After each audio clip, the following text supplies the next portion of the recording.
everyone.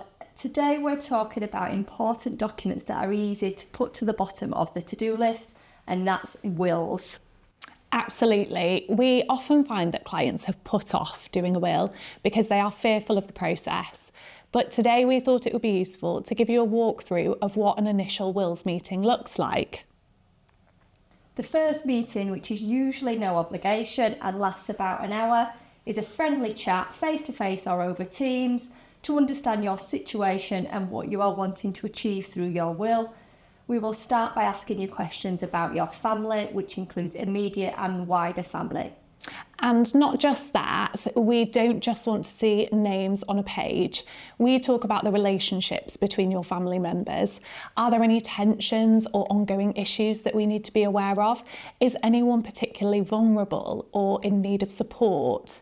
For example, is there a family member who has a disability we need to take into account? Or maybe you are supporting someone financially and that needs to be considered.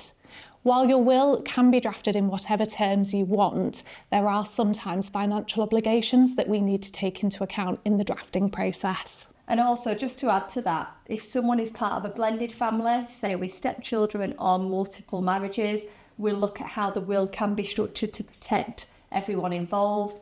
These things can have a big impact on how we approach the will. Exactly. And where there's a chance that the will might be challenged in the future, maybe someone's being left out or maybe things aren't being divided equally between family members, we work closely with our contentious private client team. They help us spot any risk areas that we need to take into account in the drafting process and put in protective arrangements to ensure that the client's wishes, as far as possible, are upheld. So once we've got a clearer picture of the family situation, we will move on to talk about your assets. So we will look at what you own, how you own your assets, and that will include worldwide assets as well, not just in the UK. We will also consider the potential inheritance tax implications of your estate and whether any particular will structure could reduce any potential bills.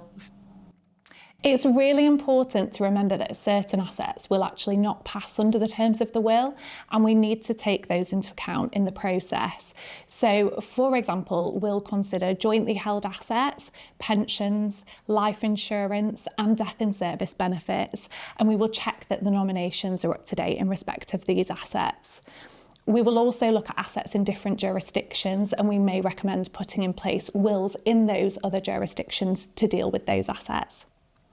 And then once we've gathered all of that information and talked that through during the initial meeting, we would usually recommend appropriate will structures for your consideration based on your circumstances and your wishes. Usually we would recommend a few different will structures to meet with your objectives, which can vary from straightforward to more protective, flexible and inheritance tax efficient wills. It all depends on what we have assessed as your objectives. Absolutely. And then comes the detail. We'll talk through who you want to name as your executors and trustees. We'll explain what those roles involve, and we will make sure you are comfortable with who's taking on those responsibilities. And to add to that, we would cover things like guardians for minor children, any specific funeral wishes, and even what should happen to pets, which is something that is quite often missed. We are a full-service law firm, and we often find that we're pulling in advice from other teams around the firm to assist with the will-making process. For example, our corporate or family law teams, depending on what assets the client has or what their circumstances are. For example, if a client has shareholdings, we work with our corporate colleagues closely to look at the constitutional documents of those companies and ensure that they sit alongside the will neatly. So that's a quick look at how we would guide you through making a will. It's more than just filling in a form, as you can see. It's a personal and hopefully enjoyable experience. Many clients say they find it quite therapeutic by the end of the process. Our aim is always to provide you with a will structure which meets with your circumstances and objectives, and also provides some future proofing as well, so you're not having to update your will every 5 minutes. It's about understanding the full picture and helping you protect the things and people that matter most to you. Definitely. So if you've been thinking about putting a will in place, or if you just have some questions you want to ask, please don't hesitate to get in touch with anyone in the team.